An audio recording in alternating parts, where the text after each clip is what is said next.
ہمارے ملک میں کئی علاقے ایسے ہیں جہاں پر انٹرنیٹ کی سہولت میسر نہیں ہے.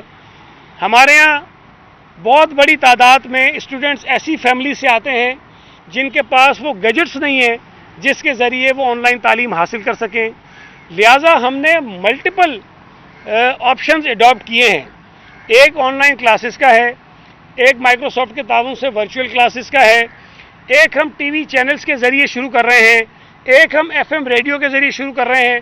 اب یہ ساری چیزیں بھی اگر ہم کر لیں نا, دیکھیں ابھی تو میں آپ کو کہہ رہا ہوں کہ ہم یہی چیزیں کر رہے ہیں, اگر ہم یہ سارا کر بھی لیں تب بھی 100% بچوں تک ہماری پہنچ نہیں ہوگی اور ہم ان کو تعلیم اس طرح کی نہیں دے سکیں گے جو اسکولوں میں حاصل کر سکتے ہیں. تو یہ ایک مجبوری والا راستہ ہے جو ہم نے اختیار کیا ہے. ناکام آپ اس طرح سے کہیں گے, اگر میں یہ کہوں کہ ہم نے یہ 100% کر لینا ہے اور بچے بھلے اسکول نہ جائیں تعلیم حاصل کر لیں گے, تو پھر آپ کہیں گے کہ ناکام ہے. میں تو مان رہا ہوں کہ یہ راستہ نہیں ہے. ہم نے بحالت مجبوری شروع کیا ہے. کوشش ہم کر رہے ہیں کہ میکسیمم ریچ ہماری ہو. ہم 50% لوگوں تک بچوں تک اگر پہنچ جائیں گے تو میں سمجھتا ہوں یہ بڑا نمبر ہوگا, بڑا نمبر ہوگا.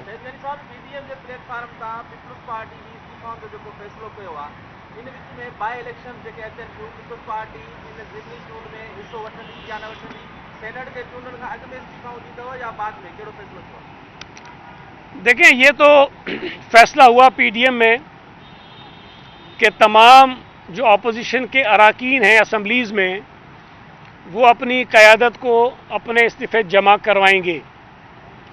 ہمیں کہا گیا, ہمیں ہدایت ملی اور صوبہ سندھ کی اسمبلی کے تمام ممبران نے اپنی قیادت کو اپنے استعفے پیش کر دیے ہیں.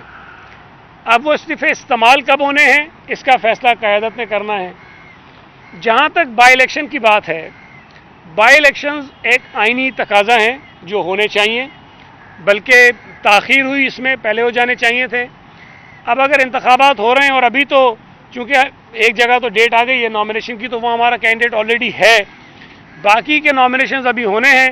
یہ فیصلہ بھی ظاہر ہے کہ پی ڈی ایم نے کرنا ہے, پارٹی قیادت نے کرنا ہے, لیکن میری رائے میں وہاں ہمیں الیکشنز اگر ہو رہے ہیں تو ہمیں حصہ لینا چاہیے, یہ ثابت کرنے کے لیے کہ پی ٹی آئی کی حکومت ناکام ہے اور اس کے کینڈیڈیٹس کو لوگ پسند نہیں کر رہے ہیں, اور اگر وہاں سے اپوزیشن کے کینڈیڈیٹس بڑے بھاری مارجن سے جیتتے ہیں تو یہ بھی لوگوں کا حکومت پر عدم اعتماد کا ایک بہت بڑی علامت ہوگی.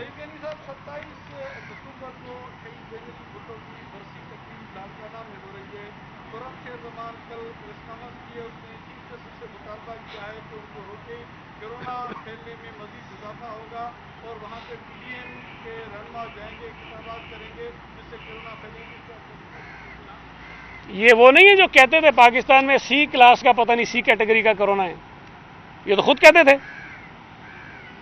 تو یہ تو وہ لوگ ہیں جو کرونا کو مانتے ہی نہیں ہیں. ان کا وزیر اعظم کہتا تھا یہ پتہ نہیں فلو ہے, کچھ بھی نہیں ہے, پریشان مت ہوں اور ایزی رہیں. ہم سب سے زیادہ احتیاط بھی کرتے ہیں, اور اگر ہمارے جلسے ہوئے ہیں تو کراچی کے جلسہ چونکہ مجھے پتہ ہے ہم نے 1 لاکھ سے زیادہ ماسک تقسیم کیے, ہم نے ریلی کی وہ 10,000 سے زیادہ ہم نے ماسک تقسیم کیے.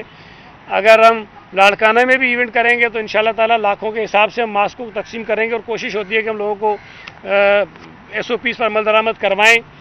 لیکن سوال یہ ہے کہ کیا صرف اپوزیشن کی ایکٹیویٹیز کو روک دینے سے کرونا کو روکنے میں ہم کامیاب ہو جائیں گے, یا تو وزیر اعظم صاحب نے باقی تمام چیزیں بند کر دی ہوتی ہیں کہ یہ کرونا کے پھیلنے کا سبب بن رہی ہے, تو پھر اگر وہ اپوزیشن سے کہتے تو اخلاقی طور پر کوئی جواز ان کے پاس تھا.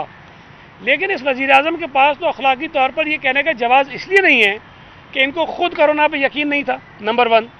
دوسرا یہ کہ آج بھی اس ملک میں دیگر تمام ایکٹیویٹیز جو ہوتی ہیں وہ ایز یوزول ہو رہی ہیں. وزیر اعظم کہتا ہے کہ میں نے بند کچھ نہیں کرنا, صرف مجھے اپوزیشن کے جلسے بند کرنے, اپنے جلسے بھی بند نہیں کرنے, اپنا ہر کام جو وہ کر رہے ہیں جو وائلیشن ہو رہی ہے چاہے ایس او پیز کی سب کر سکتے ہیں. لیکن اگر پی ڈی ایم کے جلسے ہوں گے تو ان کو جو ہے وہ کرونا یاد آ جاتا ہے. تو یہ کرونا کا ڈر نہیں ہے, ان کو اپنی حکومت جانے کا ڈر ہے, اس لیے یہ سب اپیلیں کرتے پھر رہے ہیں. اور یہ خورم تو بیچارے یار ویسے ہی پریشان لوگ ہیں, ڈسٹرب ہیں, ان کو اندازہ ہے, ان کو پتہ ہے کہ ان کا چل چلاؤ ہے, تو کوشش کر رہے ہیں کہ کہیں سے کوئی کام کر کے روک لیں. بی بی کی برسی ہے, دیکھیں اگر کوئی نہ بھی منا رہا ہوتا تو اس حالت میں بھی لاکھوں لوگ ان کی مزار پہ جاتے, حاضری دیتے, دعا کرتے.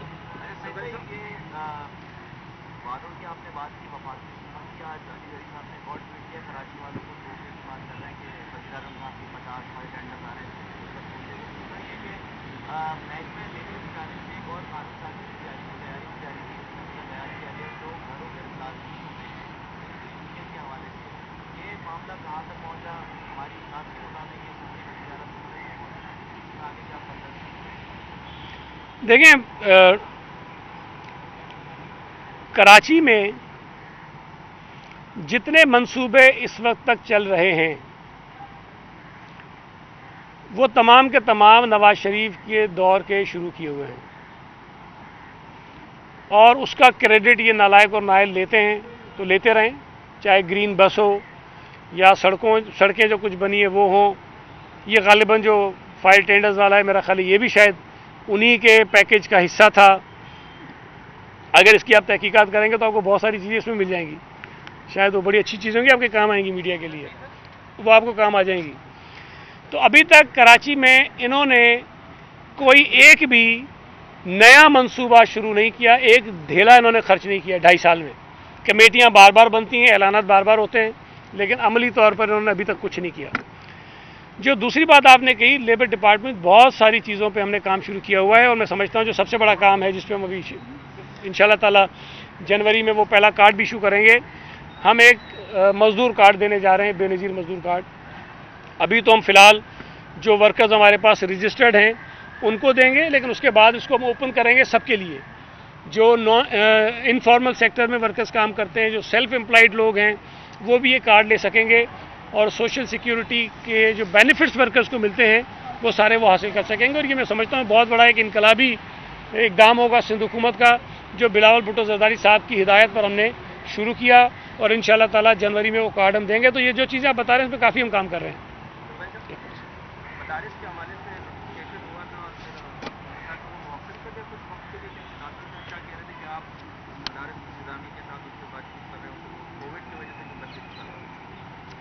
دیکھیں, جہاں تک مجھے یاد پڑتا ہے, جب یہ شفقت محمود صاحب نے تعلیمی ادارے بند کرنے کا اعلان کیا تھا, اس کے ساتھ ساتھ مدارس کو بھی بند کرنے کا اعلان ہوا تھا, اسی وقت ہوا تھا.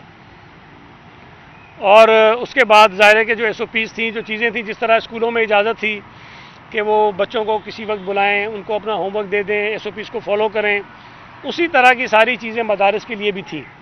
تو یہ مجھے نہیں پتا کہ یہ نوٹیفیکیشن اس وقت واپس ہوا ہے کہ نہیں ہوا ہے, لیکن یہ فیصلہ تو اس وقت ہوا تھا, اور اگر آپ نکال کے دیکھیں گے ریکارڈ میں تو شفقت محمود صاحب نے اس وقت اعلان کیا تھا. یہ